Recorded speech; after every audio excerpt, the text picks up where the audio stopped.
আসসালামু আলাইকুম দর্শক, শুভেচ্ছা নিন আপনাদের সবাইকে স্বাগত জানাচ্ছি আমি কনক সারোয়ার আজকের অনুষ্ঠানে। দর্শক, প্রথমেই ক্ষমা চেয়ে নিচ্ছি, প্রচন্ড ঠান্ডায় আমি ঠান্ডা আক্রান্ত। নেজাল ভয়েসের জন্য আমি দুঃখ প্রকাশ করছি। এবং গুরুত্বপূর্ণ বিষয়টি হচ্ছে যে আমাদের অনেকেই কিন্তু প্রধানমন্ত্রী হওয়ার জন্য প্রস্তুতি নিয়ে রেখেছেন। কেউ ভাবছেন তারেক রহমান প্রধানমন্ত্রী হচ্ছেন, কেউ ভাবছেন আহ ডাক্তার শফিকুর রহমান প্রধানমন্ত্রী হচ্ছেন। মন্ত্রী পরিষদের তালিকা এই দুই দলের মধ্যেই খসড়া হয়ে আছে। কিন্তু বাস্তবতা হচ্ছে যে গণভোট এবং জাতীয় সংসদ নির্বাচনের পরেই ক্ষমতার বল হচ্ছে না। যেহেতু ডক্টর ইউনূস সরকারের ক্ষমতার কোনো মেয়াদ নাই, এমন কোনো বাধ্যবাধকতাও নাই যে তাকে ক্ষমতা থেকে সরে যেতে হবে বা এতদিনের মধ্যে তাকে নতুন করে সরকার আ কি বলবো? নতুন সরকারের কাছে দায়িত্ব বুঝিয়ে দিতে হবে। তো গণপরিষদের নির্বাচন আসলে হচ্ছে এবং জাতীয় সংসদ নির্বাচনের নামে গণপরিষদের নির্বাচন হচ্ছে এবং আগে সংবিধান সংস্কার হবে, সকল কিছু হবে। তারপরে যে হবে আ মানে কি বলবো? তারপরে কি হবে সেটার ব্যাপারে আসলে কোনো নির্দেশনা নাই। এবং আমি যদি আপনাদেরকে এই সংক্রান্ত যে অধ্যাদেশ, আ সেই অধ্যাদেশটা থেকে যদি একটু পড়ে শোনাই, আ সেটি হচ্ছে আমি যদি দেখাই আপনাদেরকে, এটি হচ্ছে অধ্যাদেশ। এই অধ্যাদেশটি হচ্ছে জুলাই জাতীয় সনদ সংবিধান সংস্কার বাস্তবায়ন আদেশ ২০২৫।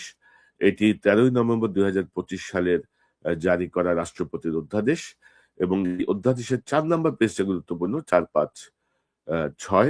আমি যদি ৪ নাম্বার পেজের উল্লেখযোগ্য কয়েকটা অংশ পড়ি, গুরুত্বপূর্ণ অংশগুলো আমি হাইলাইট করে রেখেছি। আ আমি যদি পড়ি তাহলে আ আপনাদের বুঝতে সুবিধা হবে কেন আমরা বলছি যে নির্বাচন হলেই ক্ষমতা হস্তান্তর হচ্ছে না। আ ধরেন সংবিধান সংস্কার পরিষদ গঠন, উহার কার্যাবলী ও বিলুপ্তি।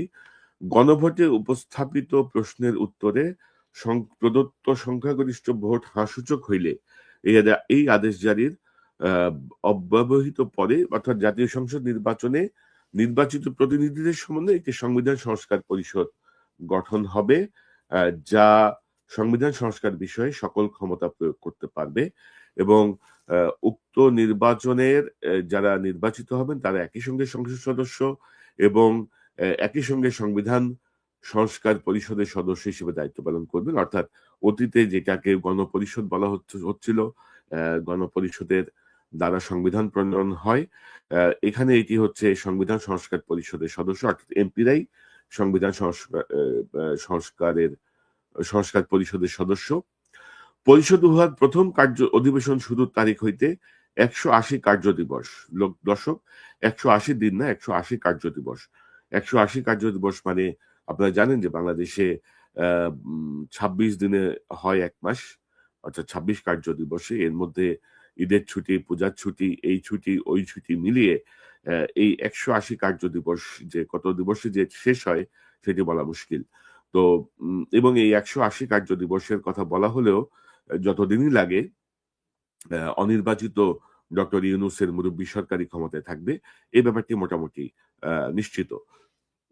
পাশাপাশি আ আ তারা বলছে যে ১৮০ কার্য দিবসের মধ্যে জুলাই জাতীয় সনদ ও গণভোটের ফলাফল অনুসারে সংবিধান সংস্কার সম্পন্ন করিবে এবং তাহা সম্পন্ন করিবার পর পরিষদের কার্যক্রম সমাপ্ত হইবে। পরিষদের কার্যধারা আ উম অংশগ্রহণের নির্বাচিত প্রতিনিধিগণ পরিষদ সদস্য হিসেবে অভিহিত হইবেন এবং তারা শপথ নেবেন, সংসদ সদস্য হিসেবেও শপথ নেবেন। তারা সংবিধান সংস্কার পরিষদের সদস্য হিসেবেও তারা শপথ নেবেন। এবং ৯ নাম্বার ধারায় বলা হচ্ছে পরিষদের সভাপ্রধান।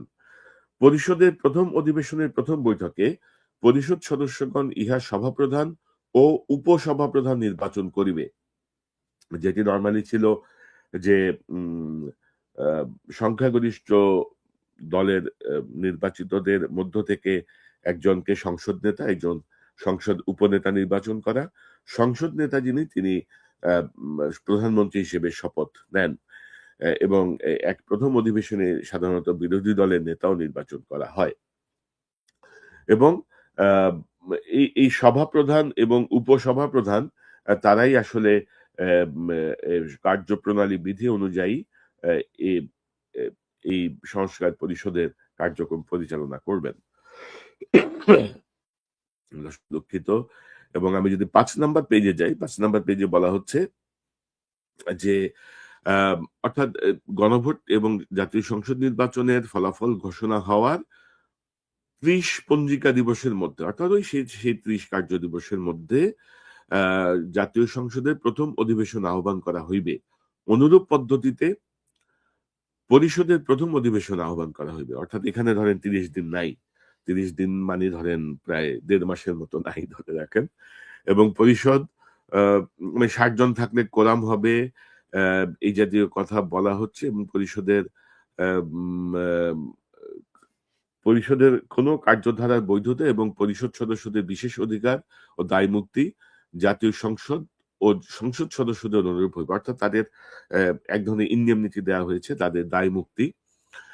এবং বলা হচ্ছে যে উম আ তারা এই যে সংবিধান সংস্কার সম্পন্ন হওয়ার পরে যে সকল সংস্কার যেগুলো কার্যকর করা তা অবিলম্বে কার্যকর করা হবে এবং এক্ষেত্রে সরকার সকল যথোপযুক্ত ব্যবস্থা গ্রহণ করবে।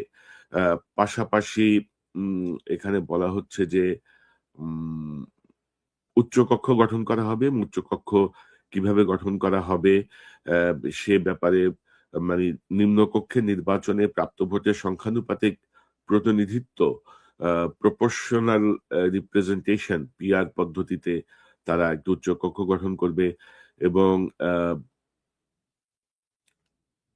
এই জাতীয় কিছু কথা বলা হয়েছে, উচ্চকক্ষের মেয়াদ সম্পর্কে বলা হয়েছে এবং এই জাতীয় বিষয়ে সকল আইন প্রণয়নের ক্ষমতা সরকারের এবং এই সরকার ইউনূস সরকারের। পাশাপাশি বলা হচ্ছে যে পরিষদ কর্তৃক গৃহীত সংবিধান সংস্কার চূড়ান্ত হইবে এবং উক্তরূপ সংস্কার বিষয়ে কোন অনুমোদন বা সম্মতি প্রয়োজন হবে না। অর্থাৎ এই এই স গণ আ সংবিধান সংস্কার পরিষদ সংবিধান যেটি প্রণয়ন করবেন বা যেটি একসেপ্ট করবেন, সেটি নিয়ে কোন ধরনের অ্যাপ্রুভাল এর আর প্রয়োজন হবে না। এবং ধরেন এই যে ধরনের সংবিধান সংস্কারের পূর্ণাঙ্গ পার্ট রেডি হওয়ার পরে সরকার অধ্যাদেশ জারি করবে। কিন্তু এর পরে কি নির্বাচন হবে আবার? নাকি যারা গ গণপরিষদে ছিলেন তারা সংবিধান সংস্কার পরিষদে ছিলেন এবং নির্বাচিত সংসদ সদস্য তাদের মধ্য থেকে সরকার গঠন হবে। সে ব্যাপারে কোনো সুনির্দিষ্ট কোনো নির্দেশনা কিন্তু এখানে দেয়া হয়নি। অর্থাৎ আমরা গণভোট, আমরা আ উম আ জাতীয় নির্বাচনের কথা বলছি। সবাই প্রস্তুত হয়ে আছে যে দেশ হয়তো ফেব্রুয়ারির ১৫ তারিখের মধ্যে হয়তো নতুন প্রধানমন্ত্রী পাচ্ছে, একটা নতুন সরকার পাচ্ছে। আসলে কিন্তু সেটি পাচ্ছে না। অনির্বাচিত ইউনূস সরকারই ক্ষমতা কামড়ায় ধরে রাখছে। জুলাই বিপ্লব শেষ। জুলাই বিপ্লবের ১২টা সে বাজায় দিছে তার সরকার দিয়ে গত ১৬-১৭ মাসে। এখন ধরেন আরো মজা লুটতে হবে। এবং আমার সন্দেহ হচ্ছিল। আমাকে কেউ বলছিল যে মার্চ মাসে নাকি ইউনূসের বিদেশের রাষ্ট্রীয় সফর আছে। তো এটা থেকে একটু কনফিউশন তৈরি হয়। পরে আমরা চেক ব্যাক করে দেখলাম পরিস্থিতি আসলে সুবিধার না আরকি। তো ধরেন এখন এখানে অনেক জটিলতা আছে। অর্থাৎ রাষ্ট্র যারা চালায় আমরা যাদেরকে দেখি, তারা কিন্তু আসলে রাষ্ট্র চালায় না। রাষ্ট্র চালানোর নেপথ্যে অনেক মানুষ থাকে। এদের একটা অংশকে বলা হয় ডিপ স্টেট। এই ডিপ স্টেট এবং আরো কিছু প্রক্রিয়া মিলে ধরেন বাংলাদেশে একটি টোটাল একটা মাস্টার প্ল্যানের মাধ্যমে বাংলাদেশটাকে এগিয়ে নিয়ে মানে বাংলাদেশটাকে পরিচালিত করা হচ্ছে এবং আপনারা যদি দেখেন যে আ উম বিএনপি জামাত এই ২ টা দল হাসিনার ১৫-১৬ বছরে মানে মে হত্যার শিকার হলো, গুমের শিকার হলো, আম নির্মম নির্যাতনের শিকার হলো, বছরের পর বছর জেল খাটলো। কিন্তু অ্যা হাসিনা পালায় যাওয়ার পরেই দেখেন ২ দলের মধ্যে কামড়াকামড়ি শুরু হয়ে গেছে। বিএনপি জামাতকে সহ্য করতে পারতেছে না, জামাত বিএনপিকে সহ্য করতে পারছে না। মারামারি হচ্ছে, নানা ধরনের পরিস্থিতির উত্তপ্ত, সোশ্যাল মিডিয়া উত্তপ্ত, রাজপথ উত্তপ্ত, বক্তৃতার মঞ্চ উত্তপ্ত। এমনটি হওয়ার কথা ছিল না। এখন ধরেন গণভোটে যদি হা জয়যুক্ত হয়, তাহলে ধরেন অ্যা এখানে একটা সংখ্যাগরিষ্ঠ আ এবং সরকার যদি কোন একটা দল যদি সংখ্যাগরিষ্ঠতা পায়, তাহলে ধরেন সিনারিও একরকম। গণভোটে যদি সরকার জয়যুক্ত হয়, কিন্তু সরকারের যদি কোন দল যদি সংখ্যাগরিষ্ঠতা না পায়, তাহলে কিন্তু আবার আরেক পরিস্থিতি তৈরি হবে। আবার ধরেন আহ, গণভোটে যদি না জয়যুক্ত হয় তাহলে ধরেন জুলাই সনদ কার্যত বাতিল, সংসদ নির্বাচন, অর্থাৎ সব মিলিয়ে ধরেন গণভোটে হা জয়যুক্ত হলো, কিন্তু নির্বাচন হলো প্রশ্নবিদ্ধ, আহ, অনেক অসংখ্য আসন স্থগিত, অনেক আসনে নির্বাচন বাতিল হয়ে গেল। অর্থাৎ সব মিলিয়ে একটা জটিল পরিস্থিতি তৈরি করা হয়েছে। এবং ধরেন এখানে যেই বলা হচ্ছে যে প্রথম অধিবেশনে একজন সভাপ্রধান এবং সভা উপপ্রধান আহ, নির্বাচিত হবে, তা মিলে এই সংবিধান সংস্কারের কার্যক্রমকে এগিয়ে নিয়ে যাবে। অর্থাৎ হা ভোটকে মাথায় রেখেই উম, এই অধ্যাদেশটি প্রণয়ন করা হয়েছে। যার জন্য আপনি দেখবেন যে আহ, অনেক দলই কিন্তু হা ভোটের পক্ষে কোনো প্রচারণা চালাচ্ছে না। বিএনপির পক্ষ থেকে একবার বলা হয়েছিল যে যেভাবে কথা হয়েছিল পরবর্তীতে তারা তাদের মতো করে অনেক কিছু পরিবর্তন করেছে। অর্থাৎ এই এই ইউনুস, ডক্টর ইউনুস এবং তার নেতৃত্বাধীন যেই মুরব্বী এবং অপদার্থ সরকার, সেই সরকার আরো ক্ষমতায় থাকতে চায়, কমপক্ষে ধরেন ৮-৯ মাস ক্ষমতায় থাকতে চায়। এর মধ্যে আর কোনো খেলা খেলে কিনা, এর মধ্যে আর কোনো খেলা খেলে তারা আরো লম্বা করে কিনা, এটি আসলে বলা খুবই মুশকিল। এবং যদি এমন হতো যে প্রথম অধিবেশনে একজন সংসদ নেতা নির্বাচিত হবেন, সংসদ উপনেতা নির্বাচিত হবেন এবং বিরোধী দলীয় নেতা নির্বাচিত হবেন, সংসদ নেতা প্রধানমন্ত্রীর দায়িত্ব গ্রহণ করবেন এবং এই সংসদের নেতা এবং বিরোধী দলীয় নেতা দুজন মিলে এই সংস্কার পরিষদের সভাপতি এবং সহসভাপতির দায়িত্ব পালন করবেন এবং তারা দুজন মিলে এই সংস্কার প্রস্তাবের কাজগুলোকে এগিয়ে নিয়ে যাবেন। তাহলে ধরেন এক ধরনের ঐক্যমত্যের ভিত্তিতে আমরা কিছু কাজ করতে পারতাম। অর্থাৎ সামনে যেদিকে যাচ্ছে সরকারের যে ইন্টেনশন বা ২০০৯ সালের নির্বাচনের যে অভিজ্ঞতা আমাদের মাথায় আছে, সেই জায়গাটায় কেন যেন মনে হচ্ছে একটা ঝুলন্ত সংসদের দিকেই ডিপ স্টেট বাংলাদেশকে নিয়ে যাবে এবং আহ, একটা জটিল একটা কেওয়াজ তৈরি হওয়ার দিকে আছে। এবং জাতীয় সংসদ নির্বাচনের ধরেন আজকে জানুয়ারির ২৯ তারিখ আমার এখানে, ৩০-৩১, এদিকে ২ দিন, ওইদিকে ধরেন ১১ দিন, ১৩ দিন আগে এই জাতীয় বক্তব্য আসাটা অত্যন্ত দুঃখজনক এবং ভেরি মাচ আনফর্চুনেট যে ১৪০০ মানুষ জীবন দেওয়ার পরেও আমরা একটা শেপে আসতে পারলাম না। এখনো আমাদের ক্ষমতার কামড়াকামড়ি চলছে এবং যাকে আমরা বিশ্বাস করে রাষ্ট্র ক্ষমতায় বসালাম, যার উপর আস্থা রাখলাম, সেই ইউনুসই এখন ক্ষমতার কাঙাল হয়ে বসে আছে। সেই ইউনুসই ধরেন জুলাইটাকে বেচে তার মতো করে ফায়দা লুটার চেষ্টা করছে। এটি অত্যন্ত দুঃখজনক। এবং আমরা বিভিন্ন সময় বিভিন্ন ধাপে ভাগে ভাগে আমরা কিন্তু বলেছি যে এই এই এই এই ইউনূস সরকারই জুলাই বিপ্লবটাকে শেষ করে দিচ্ছে। এবং প্রথম থেকে এ পর্যন্ত যদি দেখেন আহ, যে কার্যক্রমগুলো নেয়ার জন্য বারবার বলা হয়েছিল, সেই জাতীয় কোনো কার্যক্রম নেওয়া হয়নি। এই ইউনূস সরকার, এটা যে একটা সরকার ক্ষমতায় আছে, সেই জাতীয় কোনো কি বলবো কর্তৃত্ব স্থাপন করতে ব্যর্থ হয়েছে। প্রশাসনের উপরে বলেন, সেনাবাহিনীর উপরে বলেন বা অন্যান্য সকল জায়গায় বলেন। এই যে গতকালই ডক্টর ইউনূসের এক বক্তৃতা শুনলাম, এই ফাইজলামি কথাবার্তা, সেই মোটিভেশনাল কথাবার্তা, বাংলাদেশিরা সব ভুয়া কাগজপত্র দিয়ে বিদেশে যায়। আরে ভাই, তুমি তো গত ১৬-১৭ মাস ক্ষমতায় আছো ভাই, তুমি কি করছো? একটা বাটপার ধরছো, একটা চোর ধরছো? কারা এই এই কাগজপত্রগুলো বৈধতা দিচ্ছে, কাউকে ধরে শাস্তি দিতে পারছো? খালি বড় বড় কথা। তার সাথে আছে আসিফ নজরুল। এবং ধরেন এই যে ইন্টেনশন, এই ইন্টেনশন আজকের ইন্টেনশন না, এই ইন্টেনশন কিন্তু অনেক আগে থেকে তারা ধরেন এগুলোকে নানাভাবে কিন্তু মানুষের মাথায় দিয়ে দিয়ে এক ধরনের পরিস্থিতি তৈরি করেছে। এবং আমি যদি একটা বক্তব্য শুনে আপনাকে, এটি গত বছরের অক্টোবরের একটা বক্তব্য, আসিফ নজরুলের একটা বক্তব্য, এটা যদি শুনেন তাহলে আপনাদের কাছে ক্লিয়ার হবে যে তারা অনেক আগে থেকে এই পরিকল্পনাগুলো নিয়ে এগোচ্ছে। জনৈক্যের বিষয় আজকে আমাদের এমনি জেনারেলি একটা আলোচনা হয়েছে জনৈক্যের বিষয়গুলো। একটা হচ্ছে, আপনারা জানেন ঐকমত্য কমিশন 2টা বিকল্প দিয়েছে। একটা হচ্ছে আপনার জুলাই সনদ বাস্তবায়ন আদেশ, তারপর গণভোট, তারপরে 270 দিন মধ্যে না হলে স্বয়ংক্রিয়ভাবে আপনার সংবিধান সংশোধন হয়ে যাবে। তো এটা একটু মানে এরকম কোনো নজির আছে কিনা বা এটা আদৌ সম্ভব কিনা, এটা আমরা দেখব। আরেকটা হচ্ছে এই দায় দায়িত্ব নির্বাচিত সংসদের হাতে ছেড়ে দেওয়া। এই দুইটা আপনার বিকল্পের মধ্যে এই দুইটা বিকল্পের মধ্যে কোনটা আসলে বেশি গ্রহণযোগ্য সেটা নিয়ে রাজনৈতিক দলের মধ্যে তীব্র মতবিরোধ রয়েছে। যেটা বলো, আমরা ফেব্রুয়ারির প্রথমার্ধে জাতীয় নির্বাচন করব, ঠিক আছে? আর নির্বাচন করলে এরপরে নির্বাচিত পার্লামেন্টের সংস্কার করা কোনো দায় দায়িত্ব থাকবে না, সব আমাদেরই করে যেতে হবে। এটা তো কোনো আপনার মানে না, এটা তো কোনো বেদবাক্য না। আমরা যতটুকু পারা যায় করে যাব, সম্ভব হলে সবই করে যাব। ইন্টেনশনটা বুঝতে পারছেন, আমরা যতটুকু পারবো করে যাব, সম্ভব হলে সব করে যাব। অর্থাৎ তার বক্তব্যই কিন্তু ছিল যে নির্বাচিত সংসদের উপরে দায়িত্বটা ছেড়ে দেয়া, কিন্তু তারা সেটি ছেড়ে দিচ্ছেন না। সো এখনো সময় আছে, যে 13 দিন সময় আছে, এই সময়ের মধ্যে আমি মনে করি রাজনৈতিক দলগুলো ডক্টর ইউনূসের সঙ্গে কথা বলেন, কথা বলে বোঝার চেষ্টা করেন যে আসলে কি হতে যাচ্ছে। আমরা নির্বাচনের পরেও অনির্বাচিত কোনো শাসনে থাকতে চাই না।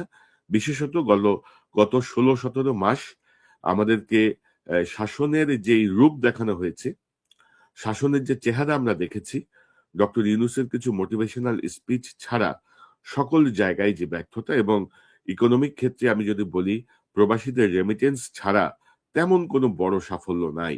এবং আপনি যদি দেখেন যে ইন্ডিয়া কার্ড এই ইউনূস খুব ভালোভাবে খেলতে পারে, কারণ জানে যে বাংলাদেশের মানুষের মধ্যে ভারত বিরোধিতার একটা বিষয় কাজ করে।